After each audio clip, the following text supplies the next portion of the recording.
Okay, so good morning, everyone here in the room, and good morning, colleagues in Paris. I hope you can hear me. We hear you. Thank you. Apparently, yes, everyone can listen to me. So my name is Marco Rebelo. I'm Secretary General of the Environment, and it is for me a pleasure and a great honor to host this session for the launch of the OECD policy paper on wildfires, the Portuguese case study today. So it is an honor to be in this mixed event, both presential here in the room in the Environment Ministry in Lisbon and with colleagues there in Paris at the OECD. So this ceremony, as I told, occurs simultaneously in Lisbon and Paris, and this also underlines the close cooperation between the OECD and Portugal. This is just the final step of a deeper cooperation, which we've been developing together for quite a while now. And considering the vulnerability of Portugal to extreme wildfires, particularly in a context of climate change, the Portuguese government is obviously fully committed with the wildfires international agenda. Following the announcement by our Prime Minister at COP27 last year, this commitment gained particular preeminence last May in Porto when the OECD launched its flagship reports during the 8th International Conference on Wildlands. The Secretary General of the Environment was involved in this initiative of the OECD Wildfires Project since the very beginning at the Task Force for Climate Change Adaptation within the Environment Policy Committee of the OECD. So we, as Secretary General, ensured the coordination of the national authorities for the case study in close articulation with our PERM rep in next to the OECD. It was, I believe we can say now, a successful experience for us and hopefully so to our colleagues at the OECD as well. Wildfires always occurs in Portugal, but over the past decades, frequency and intensity have increased. This is due at large to a combination of factors, so climate, land cover, management. But I would draw now your attention to the year 2017. This was a very dramatic year, a traumatic year for Portugal, as the events that occurred in June and in October caused a series of casualties. We had over 100 deaths and over 200 people injured. This shocked the public and created a consensus all around the country to act. So besides the human and material losses and damages, wildfires were responsible as well for 15% of CO2 emissions. So of course we had to act. So 2017 is a landmark, after which I believe this is 2017 was a turning point, and the country's approach to wildfires changed. And now the focus is on prevention. The focus on prevention prevails and progressively complements the traditional approach focused on emergency response. So many progresses were already achieved. I believe the report also states this. And I would like to mention a few. For instance, the National Plan for Integrated Rural Fire Management, the new cross-governmental agency, AGIF, the National Wildfire Hazard Map. Are just a few examples of how the Portugal made changes to address this problem. So with this, I would also like to say that, of course, we value international cooperation because we believe that to solve common problems, we should do it with the ones who also have experience and who have the knowledge. And OECD is a paradigmatic organization in this respect, as you deal with lots of information and have knowledge on the experience of other countries.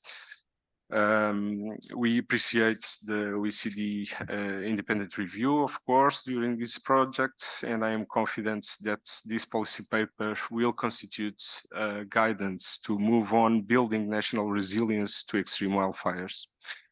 So I would conclude by thanking all those involved in the OECD, of course, and in Portugal, my colleagues here around me in the elaboration of this policy paper. And with this, I would invite my colleague in Paris, Walid Ouazlati. I'm sorry for my pronunciation. For his opening remarks. Walid is the acting head of the OECD Climate, Biodiversity and Water Division. So, Walid, the floor is yours.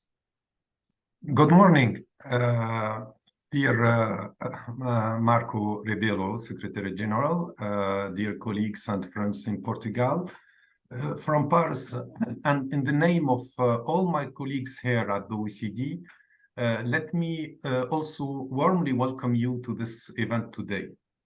Let me first say thank you to all of you who are the most important actors committed to reducing the negative impact of wildfires have on Portugal's communities, ecosystems, and the economy. You are all uniquely engaged to strengthening Portugal's wildfire resilience despite the important challenges posed by climate change. Today, we are gathering to discuss the findings of the work carried out in dialogue with all of you in the past years. The Portugal study has been part of a broader program in which the OECD developed a global assessment of wildfire risk, and its expected impacts the context of climate change.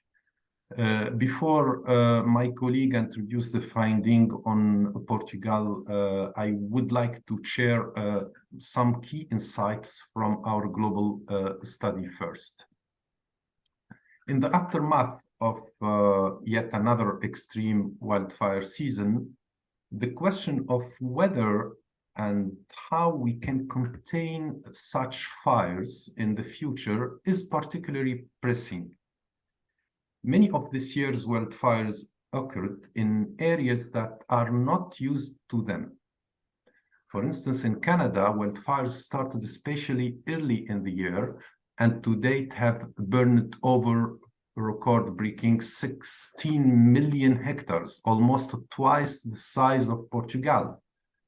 Smoke from these wildfires put 1/3 of the United States population, including New York, on air pollution alerts. Over the summer, the United States recorded the deadliest wildfire of the century on Hawaiian Island. On the other side, the Atlantic, amidst severely dry conditions and hot summer, Greece has experienced the largest wildfire record this century in Europe. Similarly, furious blazes took many lives amidst record-breaking heat waves in North Africa, such as in Morocco, Algeria, or Tunisia. And these are just a few examples. The future will likely hold many more such extreme wildfire, unfortunately, as climate change play a major role in determining the frequency and the intensity of wildfires. No one can project what will happen exactly. We can project scenarios, but we know this it's really non-linear as we can initially think. So our decision matter. Increased urban sprawl, for instance, has created an extensive wildfire urban wildland urban interface, meaning that urban areas are increasingly mixing with wildland areas, which can result in devastating socioeconomic damages when wildfires occur. To confront these future challenges, we need to rethink our policies and practices to prevent, adapt, to and recover from wildfires. We must also recognize that fire suppression efforts are increasingly limited in their ability to fully contain wildfire losses and damages. How are countries' policy and practices evolving in the face of this reality? How can they scale up climate adaptation effort and limit future wildfire losses via preventive wildfire risk reduction? This is exactly what we aim to answer through our country-focused work, such in Portugal. We carried out similar dialogue in Australia, Costa Rica, Greece, and United States. Before we move to presenting our findings by Dr. Catherine Gamber, our climate adaptation team lead, I wanted to mention that our work with you will continue. We are in the process of starting a new project with AGIF on improving wildfire management through climate change adaptation lens, which is funded by the European Union Technical Support Instrument, TSI. We are confident that the result of this policy dialogue will help kickstart this project, and we look forward to continuing to work with you on tackling wildfire risks in a changing climate. Finally, please let me take the opportunity to thank the General Secretariat of the Environment, in particular our colleague Bertia Valadez. I can see her in the screen, for organizing this event today, and for your continued engagement and support in this work and on climate change adaptation more broadly. Portugal has been one of the firmest, earliest supporters of this work on wildfire, recognized internationally as one of the leading countries on wildfire management. We have been grateful for Portugal's support, and we are delighted to continue joining forces to address these mounting challenges. Once again, I extend my warmest welcome to each one of you, and I look forward for our discussion today. Thank you.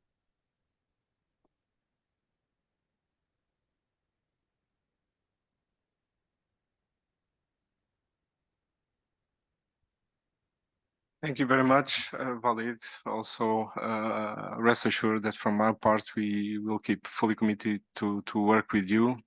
And also, from my part, the warmest thanks as well to Bertilia for organizing this. And now I would actually invite Bertilia to present the scene setting. Bertilia, you have the floor, please. Thank you. So it is a pleasure for me to be here today. This is an important job that we have done together. And today, I am here to briefly share with you how was the story of the involvement of Portugal, and particularly the Portuguese authorities. So, in first place, as it was already said, this project born in the Task Force of Climate Change Adaptation, that it is part of the Committee of Environment in OECD, and the project included 5 case studies. It was the contribution of the countries to this task was volunteer, of course, but they were selected for the OECD, and the countries are Australia, Costa Rica, Greece, Portugal, and the United States. So the benefits for countries started from this list. We can beneficiate from an independent review of policies and institutional arrangements And let me underline this, because since 2017, because of our traumatic episodes, we have a lot of, we have conducted internally in Portugal, a lot of reflections about the causes and how to prevent and all this. It's a reflection and a dialogue that involves society. We have a lot of studies, but this is different because it is a perspective from outside, an independent review. So myself, I think it's very useful for us to add this perspective to our own reflections. Of course, we are, because of being involved, we benefit from a discussion from a platform of multiple stakeholders, what is always a rich thing. Access, of course, to international experience and experts. And this is today what we are going to see. We receive tailored recommendations on how to adapt our policies to strengthen climate resilience, wildfire management, always in the perspective of adaptation to climate change. That is not in general a regular one. Of course, the theme of climate change is always there, but this is a specific. So let's move to how we make our arrangements to respond to this study case. In first place, since the very beginning, as already was told, we expressed interest in participating. Of course, our Secretary General is represented in the task force. Myself was the representative. And in the very beginning, we had a lot of discussions internally, particularly with our with foreign affairs, our permanent representation near OECD.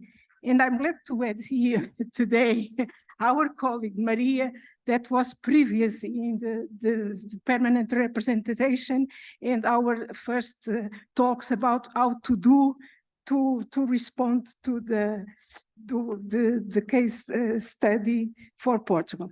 So, of course, the obvious thing to do was to invite AGIF, the Agency for Integrated Rural Fire Management, because this is a particularity of our country.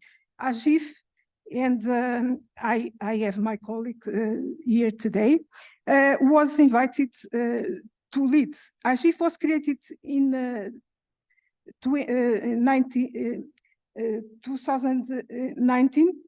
and it depends directly from our Prime Minister.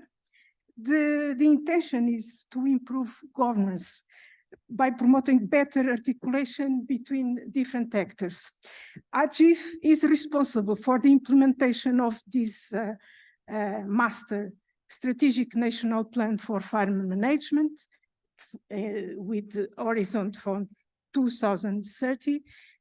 That includes an action plan. So AGIF need to be there to do this engagement of the Portuguese authorities. So the arrangements were very easy. We create a working group with a project leader from AGIF, and this is my colleague, João Verde, that you see there. A focal point here from the Secretary General of Environment. It is myself here today with you. And our colleagues, it is very important, and we couldn't do this without our colleagues from Institute for Natural Conservation and Forests that are here today, João Pinho and Emílio. Many thanks for your help. And of course, the Portuguese environment agency, because it's responsible for to follow all the issues that has to be with adaptation.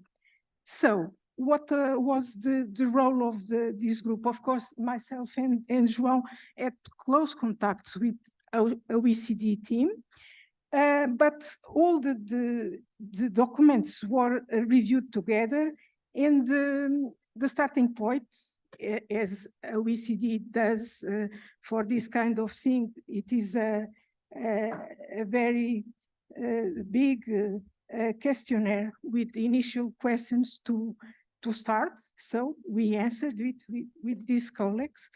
It was it was a working group, really. The work was made always together. And after that, no, but because the project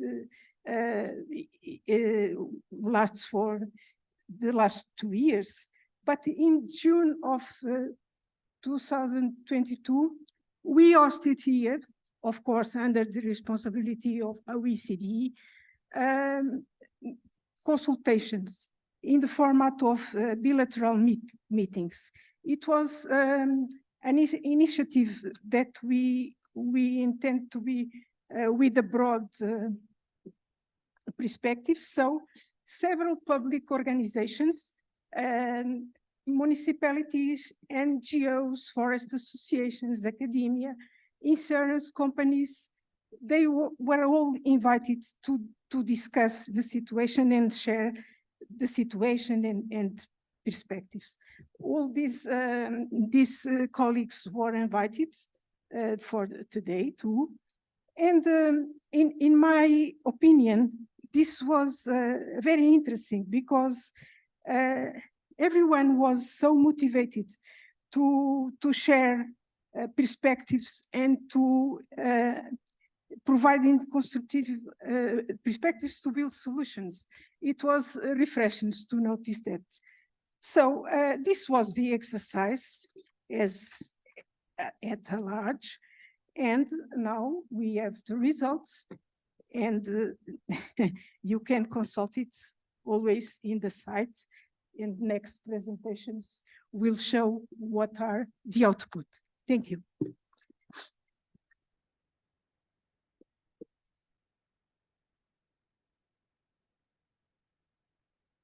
Indeed, thank you very much, Bertilia. The results are there. So now I would turn back to our colleagues in Paris.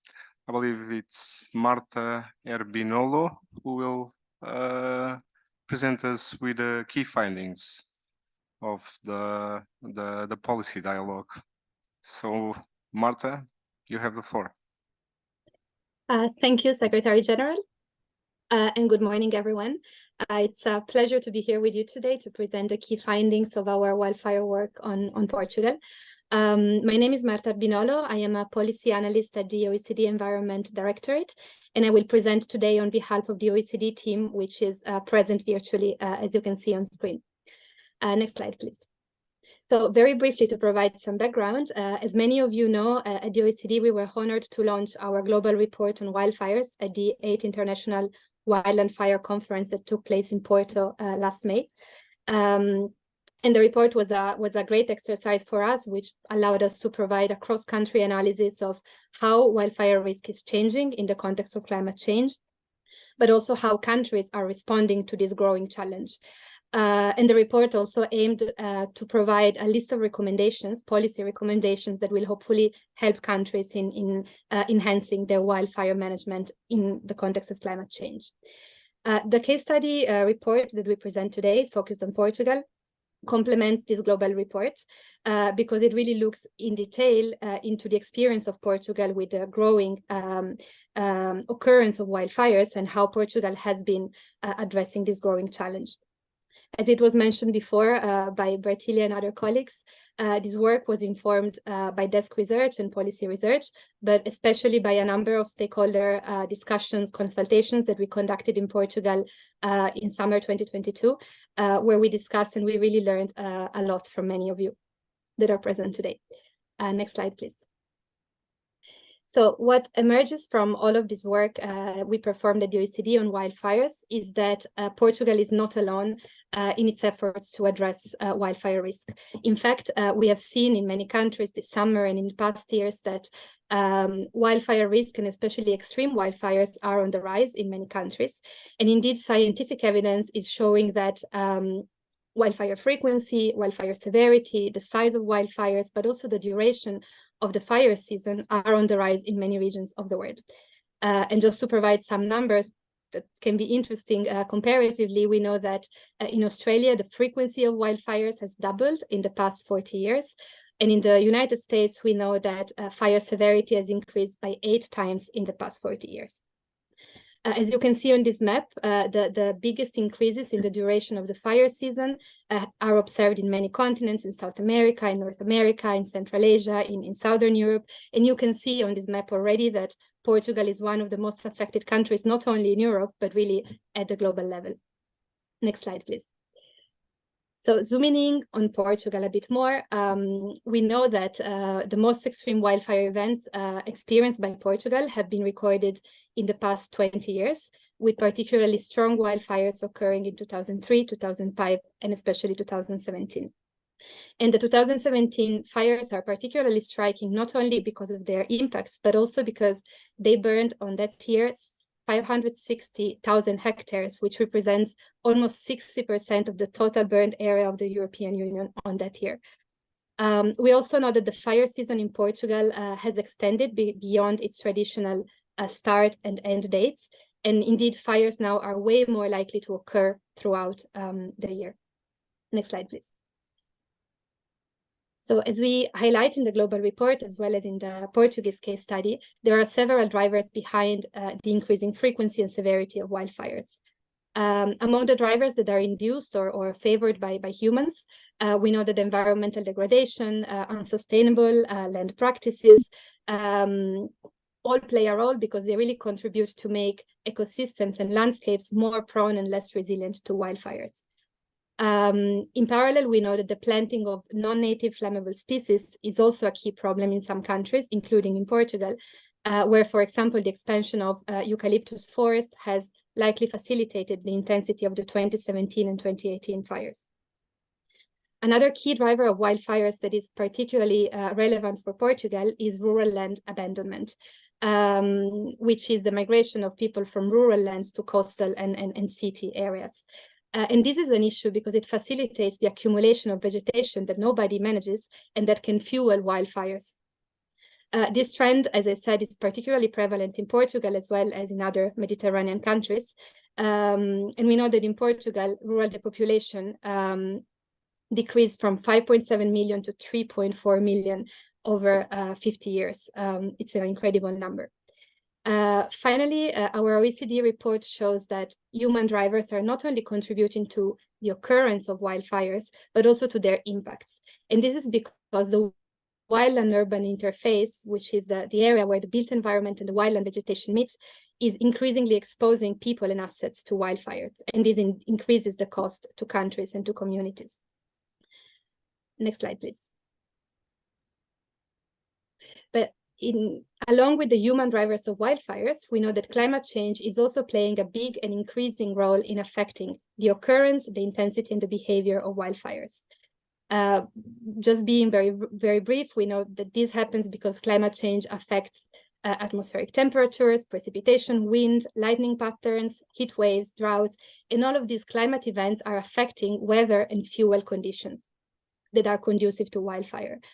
For example, in Portugal, this has been observed over several years because unusually hot and unusually dry weather have been associated already with the extreme wildfires of 2017, 2018, but also 2003 and 2005.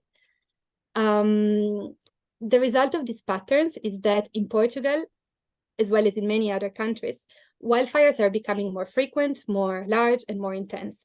And these trends are unfortunately set to keep increasing in the future because climate change keeps going on. For example, we know that in Portugal, in the most wildfire-prone areas of Portugal, the duration of the fire season is projected to increase by 1 month by already 2040. It's in 7 years. Next slide, please. So this growing occurrence of extreme wildfires is causing significant impacts on people, on the economy, and on the environment. Just to provide some examples in terms of environmental impacts, for example, soil, water, and air quality, but also biodiversity are all affected. And we also see that extreme wildfires are increasing greenhouse gas emissions and the loss of carbon sinks. Zooming in on Portugal, we know, for example, that the 2017 wildfires alone released 15% of the country's CO2 emissions for that year. This is a huge number. And this brought the forestry sector to emit more CO2 than it absorbed. When it comes to the impacts of people on people and communities, we know that wildfires can cause fatalities, long-term health problems, social disruption, and so on. And this again was observed maybe at its worst in Portugal during 2017, where the June and October wildfires claimed over 100 lives and made thousands of people homeless or displaced. And finally, wildfires are also affecting economic outcomes because they affect assets, they damage assets, and they cause economic disruption more broadly. Again, for example, taking 2017 as a reference, we know that the total cost of those fires was estimated at 1.5 billion euros, and this estimate, of course, is likely to be an underestimate, unfortunately. Next slide, please.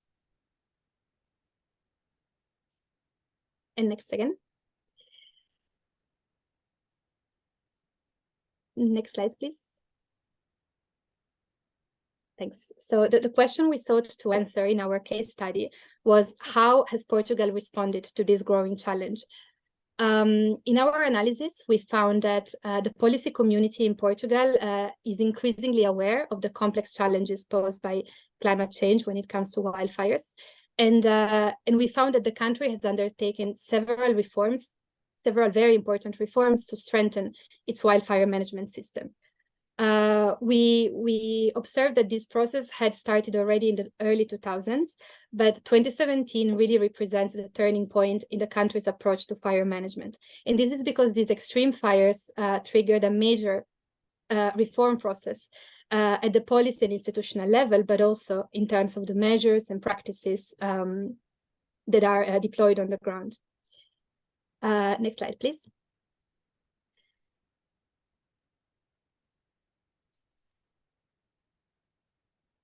Next slide, please. We are on there, Marta. I think you experienced a slight delay. Apologies. All right, I can see it now. So looking at the policy framework, for example, after 2017, Portugal made key efforts to reform its wildfire management policy framework. We found that one of the major achievements of this reform process was the publication of the National Plan for Integrated Rural Fire Management, which is, as you know, a nationwide strategic plan that really provides a framework for the whole country to manage wildfire risk. And we found that what was most important in this strategy is that it really looked at the whole of government, so at all of the stakeholders involved, and it had a very strong focus on prevention and on climate change.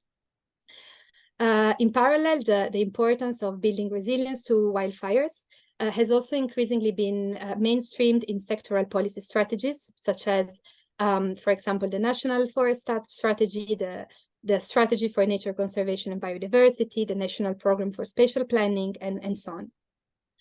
And finally, we see that the links between wildfire management, climate adaptation, and climate mitigation are also increasingly highlighted in the many climate policy strategies that Portugal has developed in recent years.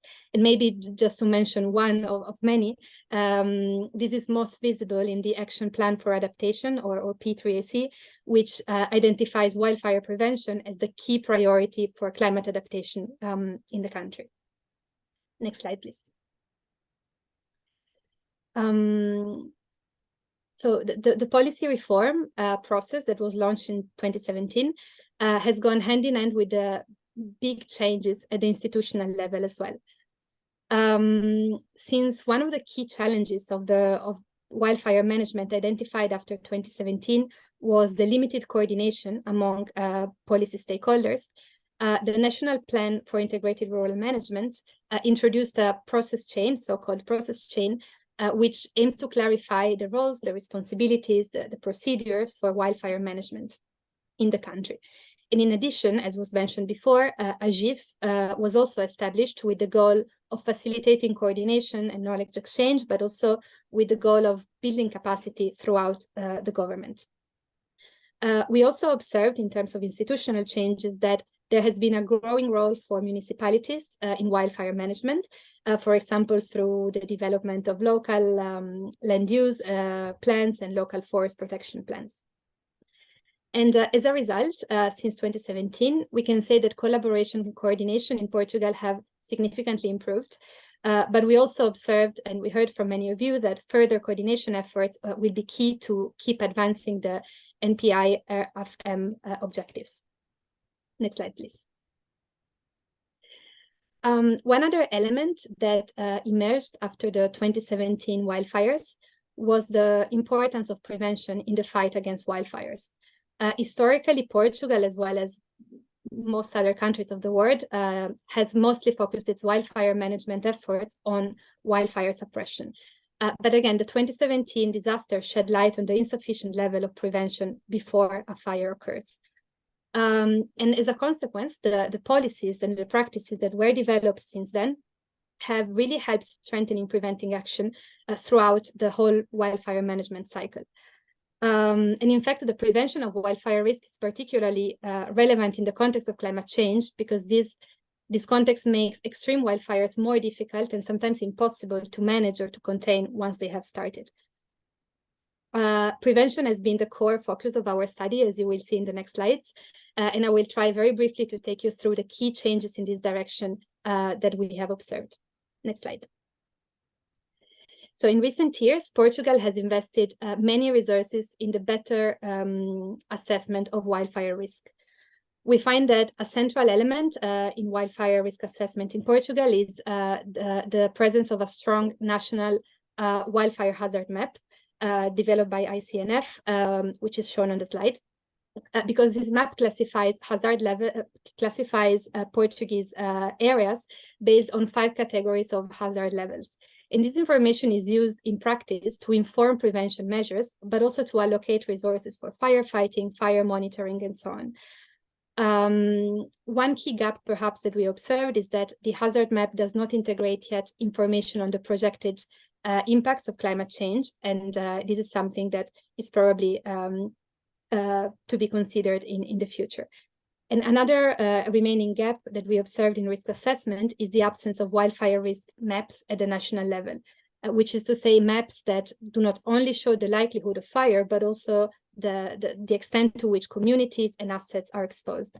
But good news are that we know ICNF is working hard to address this gap and to develop a nationwide wildfire risk map as we speak. Next slide, please. When it comes to prevention practices on the ground, we know that insufficient fuel management was identified as a key driver of the 2017 wildfires. And since then, Portugal has developed a very proactive approach to fuel and ecosystem management. For example, through the use of regulated prescribed fires, through the use of strategic fuel breaks, which have proven very successful in isolating ignitions, in containing fire spread, and protecting assets. But also through the protection and restoration of ecosystems, which has improved the resilience of landscapes to wildfires. However, some challenges remain due mostly to land ownership issues. We know that the land registry in Portugal is limited, and that the land ownership in general is highly fragmented.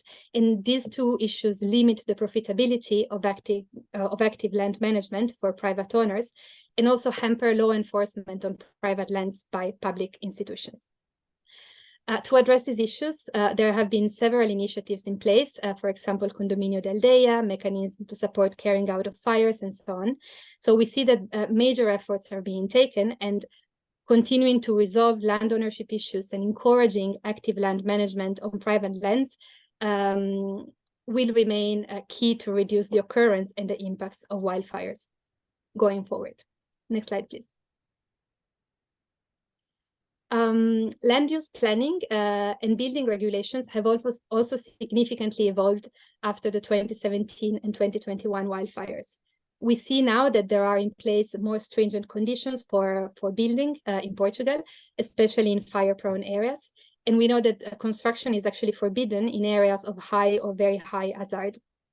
There is also mandatory use of buffer zones, and there are also stringent building codes to improve the resilience of buildings. For example, these include requirements on non-flammable building materials, on the use of defensive measures, on building maintenance, and so on. And what is good, very good, we found is that these are mandatory not only for new buildings, but also for existing buildings through retrofitting requirements. We found that stringent regulations in some cases also concern infrastructure construction. For example, we found that climate risks have to be considered by law in new infrastructure projects in order to be authorized. Next slide, please. Now, until now, we have mostly covered measures that help reduce wildfire risk before wildfires occur. However, many measures have also been introduced or improved to strengthen emergency preparedness and response, as well as post-fire management. So besides strengthening the firefighting capacity at the national level, Portugal has also developed a wildfire outbreak behavior and propagation system that ensures monitoring through a network of cameras, surveillance, and aerial monitoring. And it has also developed a good early warning systems to communicate imminent risk to citizens, tourists, and other people on the territory. Next slide, please. In recent years, we also saw that Portugal has also given increased attention to post-fire measures. Interventions are in place to limit impacts on fragile ecosystems, to restore and rehabilitate ecosystems after a fire. And most importantly, we see that rekindle control fires, so basically the use of fuel breaks to avoid that wildfires reignites, has significantly reduced the total area burned by fires, as you can see in the graph on the slide. In addition, one good practice we found is that the rebuilding of assets, housing, and so on, is restricting after a fire in areas that are considered at high risk. Next slide, please. And next again. So in recent years, we saw that both national and European funding have increasingly supported prevention measures. If you look at the graph on the slide, you can see that in 2017, just a few years ago, only 20% of the wildfire management budget in Portugal went to prevention, while this increased now to 46% in 2021. We know also that the national funding for wildfire management is set to double by 2030 compared to 2021. And that as part of this, funding for prevention will be increased together with funding, of course, for emergency response. And this is just about national funding, but is also coupled with growing funding availability from EU sources and other international sources.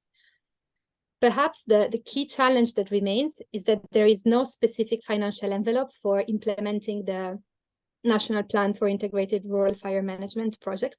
And this means that projects need to be negotiated, funding for projects need to be negotiated on a project-by-project basis. One key gap, perhaps, when it comes to funding is the insufficient levels of private finance. We found that only 10% of wildfire losses approximately are covered by insurance in Portugal today, and that private insurance coverage is not mandatory for housing. We also found that insurance premiums are high, and this means, of course, that only large property owners can afford insurance, while smallholders often struggle to cover themselves against wildfire risk. Next slide, please.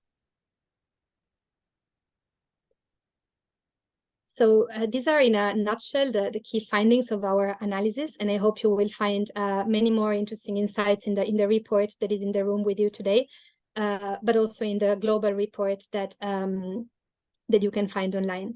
Let me thank you all once again for your attention, and once again, let me thank all the stakeholders involved in this work for their really precious input. And I look forward to our discussions today. Thank you.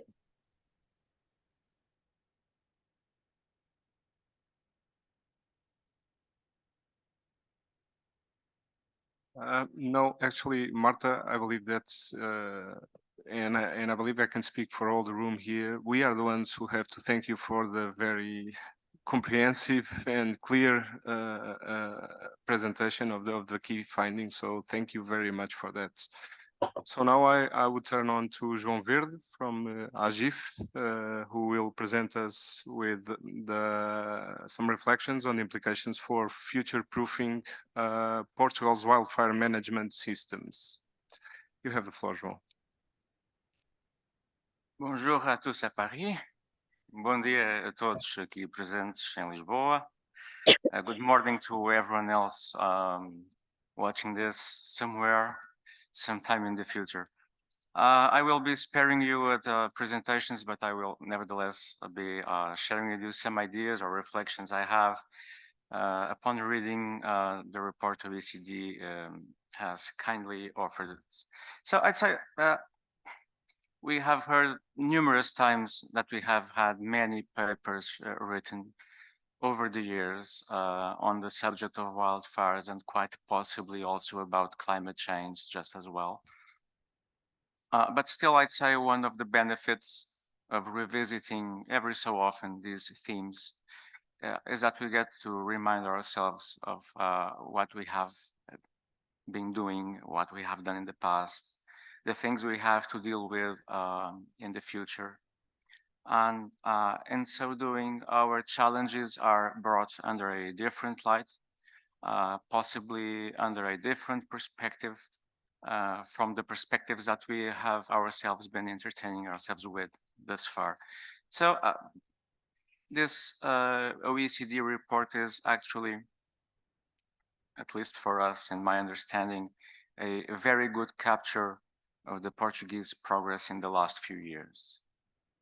It allows the reader to have a better sense of what has happened in our country, how severe the situations were, why we had, actually I would say, why it was absolutely mandatory to change.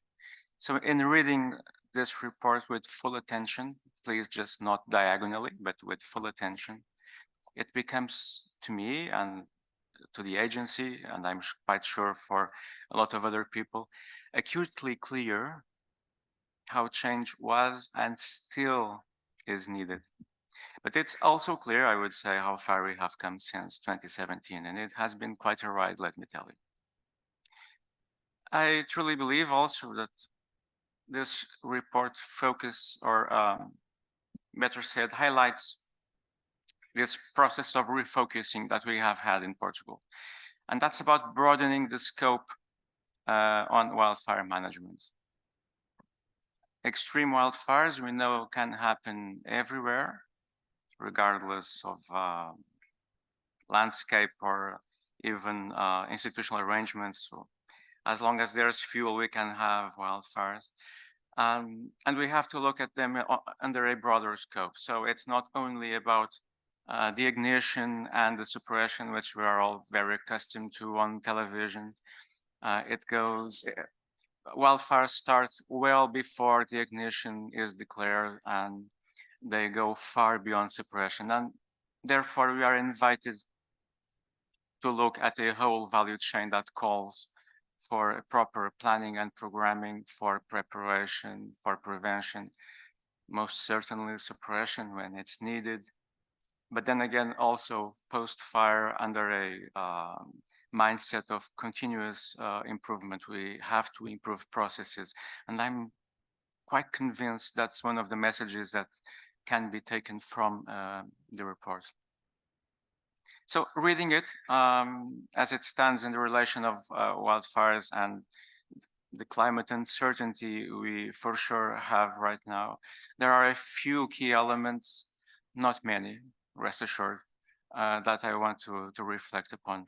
One is the exposed nature of our landscape. So in the very first pages of the report, and you might have noticed it, the fact that most of the Portuguese landscape is rural and exposed to wildfire risk is absolutely clear. There are reasons which are also described in the report for the depopulation and for the change in landscape that we have.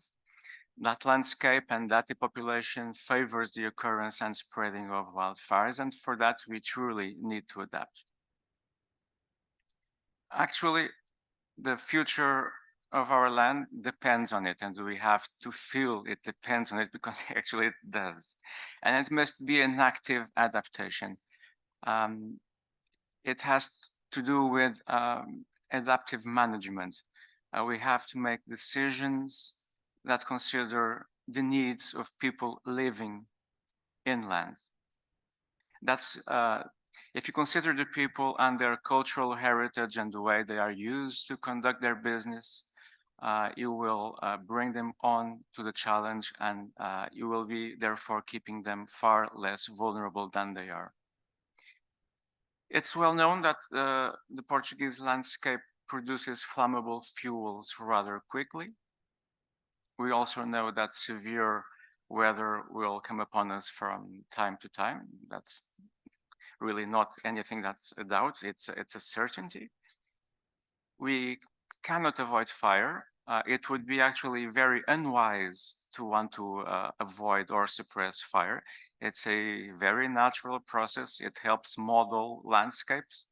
So in future-proofing our country, we have to deal with that, to the understanding that fire exists and will continue to exist, but we do have to value the land. And the reason why we have to do it, because it has to be managed.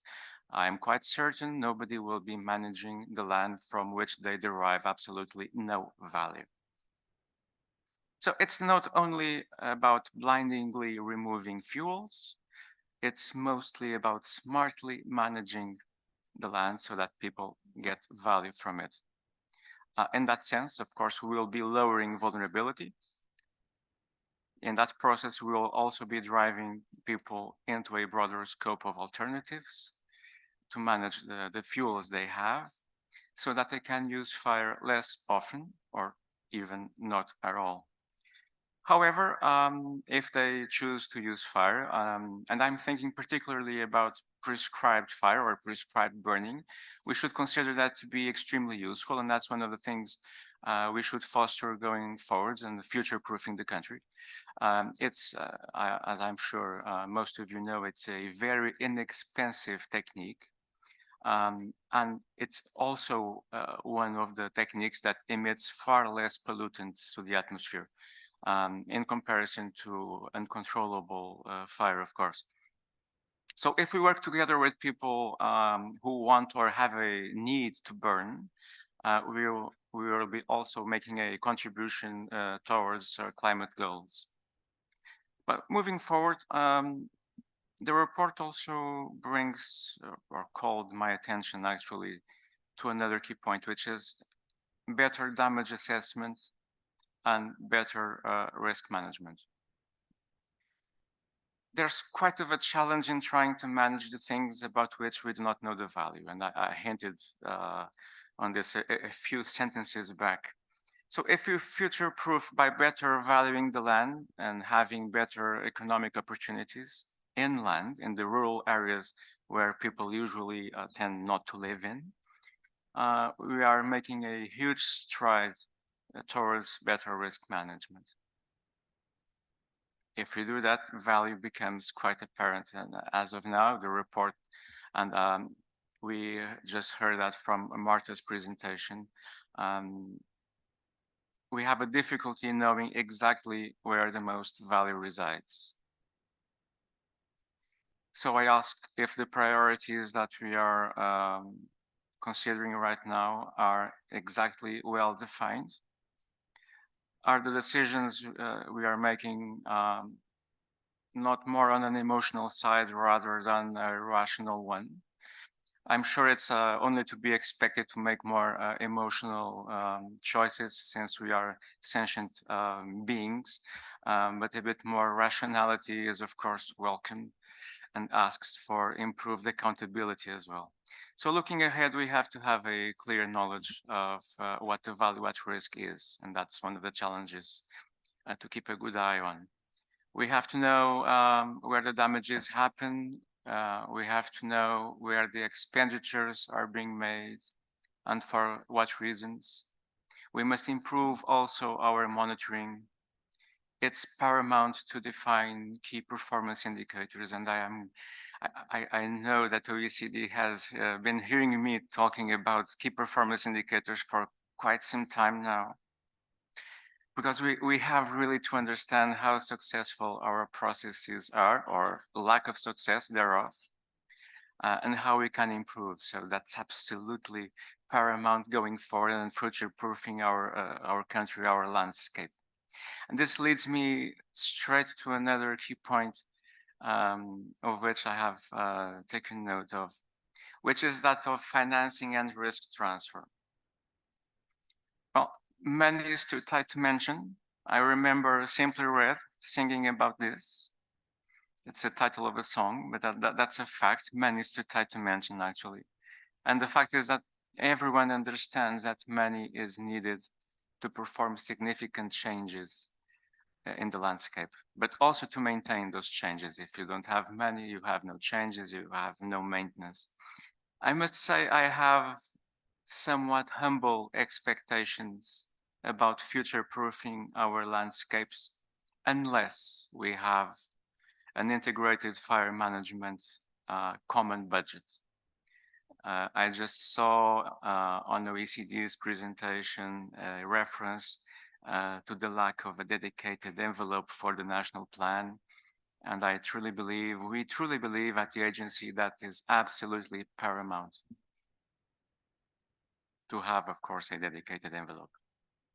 So exactly because money is always short, and it's short everywhere, except perhaps for some countries with very strong economies, but even in those economies, always money is always short. But we must spend it ever more wisely, according to national strategies, certainly, but certainly as well according to the priorities that the communities themselves have identified. We have the communities set in. We know the communities are doing their programming and they are defining their own priorities. What we need now is not to have atomized budgets, but a common one that we can allocate to where it's most needed. But then again, also because money is quite short, the option of living surrounded by bushes. Do notice I'm not talking about villages, I'm talking about sparsely located buildings, homes, that kind of buildings. That's an option for which the owner should take responsibility. I have seen on OECD's report references to insurance and risk transfer. I agree that's one of the key elements. If we choose to live in an area that we know that will be burning in the near future, and because of that, we'll be taking an option which will be demanding assets to be protected, it's a burden that we are creating to everyone. So insurance could be key. Insurance is needed. Some kind of risk transfer mechanism is needed to reduce the burden from public expenditures, because we need to perform some other actions, mainly in prevention. We'd rather have, in future-proofing our landscape, much rather cohesive urban or artificial landscapes rather than scattered buildings here and there. But of course, if people wish to remain isolated, surrounded by flammable fuels, insurance and risk transfer is absolutely needed. Probably the last key point I would like to refer today is that of governance and cross-sectoral nature. It's very, very clear in the report by OECD that this is a challenge. This is a cross-sectoral challenge. It involves very, very different areas of knowledge, of expertise, and even of government. So it seems to us that some reconfigurations might have to be done and might still be needed. If it is, and it is, a cross-sectoral challenge, that calls for the participation of many actors. And bear in mind, many of those actors might not have in mind wildfires or even climate at all. Those might not be their primary drivers, but still they are asked to cooperate. So still, everyone must come together. Cooperation is key. It's for sure not an easy thing, given that we are a Southern European culture, and that's not one of the things that plays in our benefit, but it has to be done. We have to bring communities together. But also bear in mind, and I believe that the report by OECD also hints at that, it's not an entirely domestic challenge. We have to be able to strengthen international cooperation. And that international cooperation, mind you, has to go far beyond response and equipment.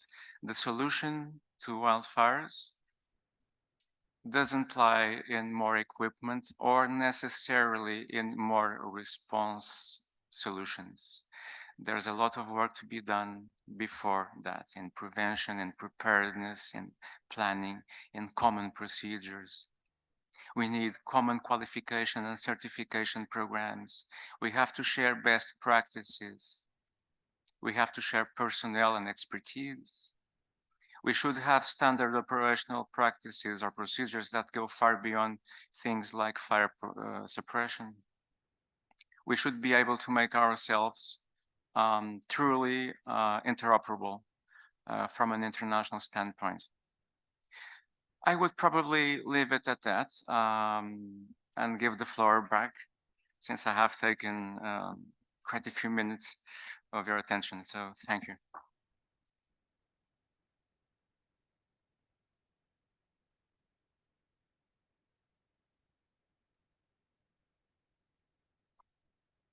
Thank you very much, João.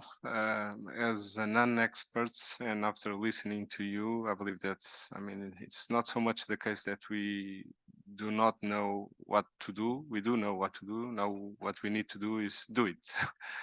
So that's the big challenge here. So now we have a moment here for questions and answers. So I would open the floor for anyone who may wants to make any questions. If not, I may give it a shot. Oh, there's a question there. Perfect. Please just introduce yourself and who you want to address with a question. Good morning. My name is João Cunha. I'm a journalist from a national radio here in Portugal, Radio Renascença. For Mr. Green, Mr. Verde, I would like to ask you, how do we change a Southern Europe culture that could allow us to work together? That's the main question, right?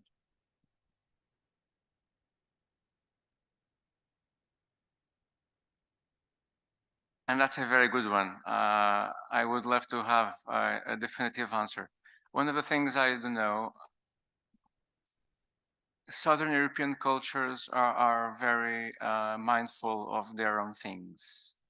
And we have to make them understand that it's not if they fail, if we fail, it's a common challenge. So let's not get anyone outside of this. If we fail to protect what is ours and to change, we'll be losing our heritage, our culture, our landscapes, the way we live in, our belongings. So it's a matter of dialogue and having people understanding the need for change. I truly believe that after 2017, most of the people understood that change was needed. But then again, years have come by, memory is short. I hope people are not waiting for a similar disaster like the one we had to give attention to this again. There's a lot of institutions that are deeply committed to making the change happen, but I would say, for short, we have to improve on dialogue and go straight to people's memory and hearts and make them see that if they have to protect their land because it's ultimately theirs. And if they don't protect it, if they don't tend to their land, losses will happen again. It's inevitable, given the context we are in, not only uncertainty derived from climate change or even the fact that we are exposed to some severe weather from time to time. If they don't change their behavior, because we use fire a lot, losses will be happening again.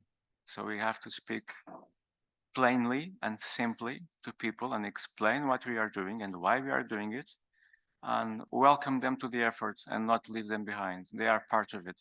They are one of the agents of transformation. I would say that is absolutely key.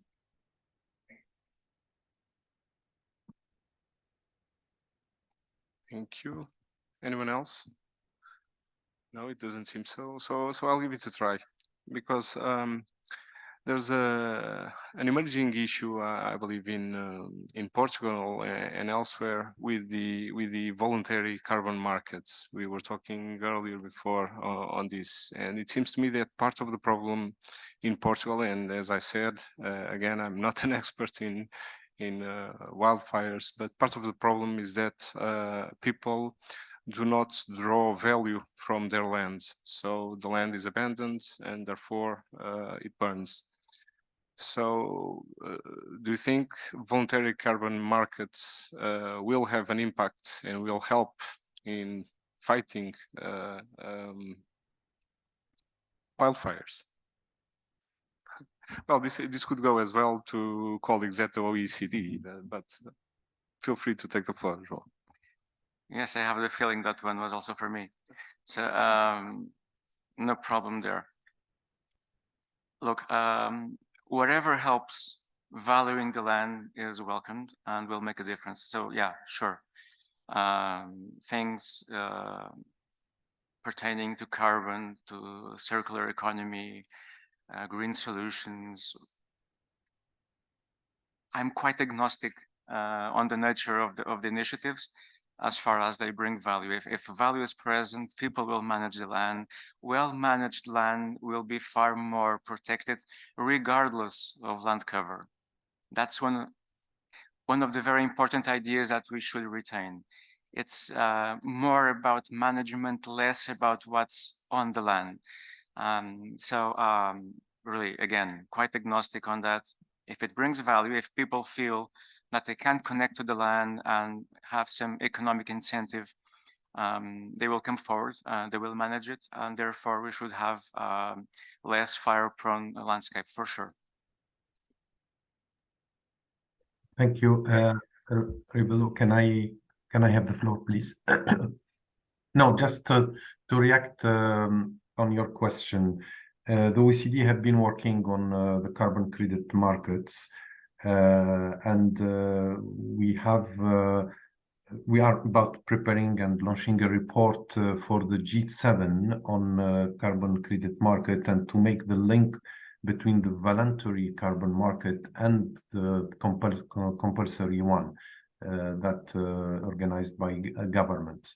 One important issue is the environmental integrity that all the private actors have to observe when they are exchanging this carbon credits. It could be a powerful tool to have land management and to be sure that some pollutant activities can have the right offset. But still, this market, if it's not well organized, well framed by public authorities, we have this issue for environmental integrity. So happy to share more ideas if this is needed in the context of land management. But this is what we are doing right now, and mainly stressing the problem of environmental integrity. Thanks. Thank you, Walid. I see no more requests for the floor, so I believe that we are coming to an end, and it's up to me to make some final remarks. So I would just like again to thank all those involved, both colleagues at the OECD. We do very much value your work, and I believe this was patent in this event. Also, a big thanks to our colleagues at the ICNF, at AGIF, and also my colleagues here at the Secretariat General who were involved, and all those present here. And with this, I would close this session, thanking everyone for your presence. So thank you very much. Bye-bye.